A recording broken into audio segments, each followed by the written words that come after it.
সবাই কেমন আছেন? আজকে আপনাদের পুরনো দিনের একটা জিনিস দেখাচ্ছি। দেখুন তো, এটা কেউ চিনেন নাকি? যারা 1990 সালে জন্মগ্রহণ করছেন বা তারও আগে যারা বাজিয়েছেন, তারা এই জিনিসটা চিনবেন। এটা কার কার কাছে আছে? আমার কাছে এখনো আছে, দেখেন। আমি এটা কিনেছিলাম সেকেন্ড হ্যান্ড 1 বছর আগে। এখনো মনে করেন যে আগের মতোই সাউন্ড, মানে কোনো নাই। জাপানি জিনিস আসলে জাপানিদের মতোই, দেখছেন? একবার করা যে আগের যেভাবে আসছিল সেভাবে। আপনাদের কারো কাছে যদি থাকে তাহলে আমাকে জানাতে পারেন কমেন্ট করে। আমার কাছে এখনো আছে যে সাউন্ডের ভাই, আর এত নিখুঁত সাউন্ড, মানে বলার মতো না। এগুলা কি আরো কারো কাছে আছে জানাবেন। পুরোনো জিনিস কার কার কাছে আছে?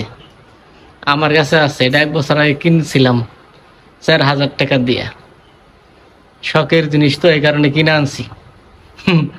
আপনার কার কাছে যদি থাকে তাহলে জানাবেন। যারা এই জিনিসগুলা বাজাই আছেন তারা এখনো তাদের ভিডিওটা দেখলে তাদের মনে পড়ে যাবে যে জিনিসগুলো আমরা অনেক বাজাইছি, এরকম মনে পড়বে। যদি কারো বাড়িতে কারো কাছে থাকে তাহলে বলবেন। কারণ 90-এর দশকের মানুষ, তাদেরকে সবচেয়ে বেশি এই স্মৃতিগুলো বেশি মনে পড়বে। এই ট্যাপ রেকর্ডার, ক্যাসেটের রেকর্ডারের কথা। দেখেন, এগুলো সব কাজ করে। ক্যাসেট তো পাওয়া যায় না, কিন্তু আমি দেখছি এগুলো সব কাজ করে। এখন আগের মতো আছে, কিচ্ছু নষ্ট হয় নাই। শুধু আমি একটা ব্লুটুথ লাগাইছি, লাগিয়ে মোবাইলের কানেক্ট দিয়ে আর বাজাই।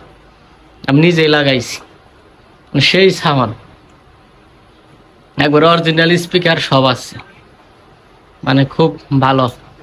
পাওয়া যায় না, খুব কষ্ট করে এই জিনিসটা আমি পাইছি না। আমার এটা খুব পছন্দের। এই কারণে আপনাদের কারো কাছে যদি থাকে তাহলে জানাবেন। সবাই ভালো থাকবেন।